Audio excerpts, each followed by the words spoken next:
চট্টগ্রামের হাটহাজারীতে মোহাম্মদ তানবীর নামের 16 বছর বয়সী নবম শ্রেণীর এক স্কুল ছাত্রকে পিটিয়ে হত্যার অভিযোগ উঠেছে। 21 অক্টোবর মঙ্গলবার দুপুরে হাটহাজারী রেলওয়ে স্টেশন সংলগ্ন পৌরসভার পুরাতন কার্যালয়ের সামনে এই ঘটনা ঘটে। শিক্ষা প্রতিষ্ঠানে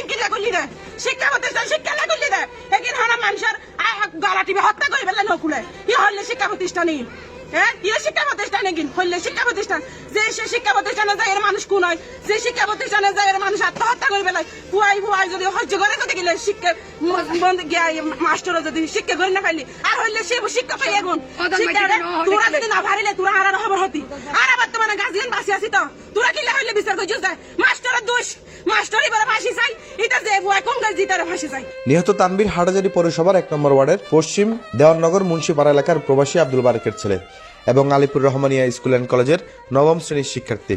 জানা গেছে গত 15 অক্টোবর স্কুলে নবম শ্রেণীর কিছু শিক্ষার্থীর মারামারির ভিডিও ধারণ করে তানবীর। সেই ভিডিও ধারণের ঘটনাকে কেন্দ্র করে এক স্কুলের 10ম শ্রেণীর শিক্ষার্থী শিহাব কয়েকজনকে মারধর করে। তানবীর ও তার এক সহপাঠী ওই ঘটনার প্রতিবাদ জানালে শিহাব ক্ষুব্ধ হয়। এর জেরে মঙ্গলবার স্কুলে শিহাব ও তার বন্ধুরা মিলে তানবীরকে মারধর করে। পরে স্কুল ছুটির পর শিহাবের নেতৃত্বে 15 থেকে 20 জন কিশোর মিলে পৌরসভার পুরাতন কার্যালয়ের সামনে তানবীরের উপর হামলা চালায়। এ সময় হামলাকারীরা তাকে বেধড়ক মারধর করে ফেলে রেখে যায়। স্থানীয়রা গুরুতর অবস্থায় তানবীরকে উদ্ধার করে প্রথমে হাটহাজারী উপজেলা স্বাস্থ্য কমপ্লেক্স এবং পরে চট্টগ্রাম মেডিকেল কলেজ হাসপাতালে নিয়ে গেলে কর্তব্যরত চিকিৎসক তাকে মৃত ঘোষণা করেন।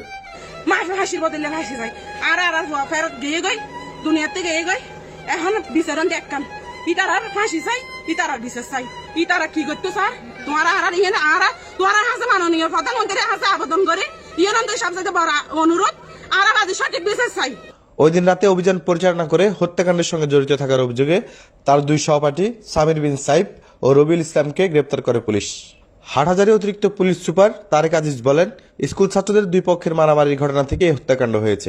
পুলিশ এই ঘটনার তদন্ত করছে। সোহেল রানা, RT24।